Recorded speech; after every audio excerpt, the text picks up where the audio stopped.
Sevdiğim insan, uzun saçlı yarımsan, şirinsen, balımsan, tetlisan, maralımsan, canımsan, kumar gözlü yarımsan, ürəyini vermənə, tetlisan, maralımsan.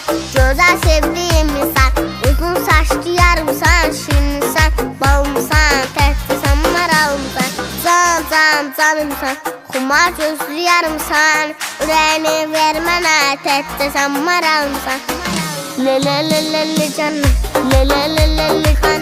le yarım sen.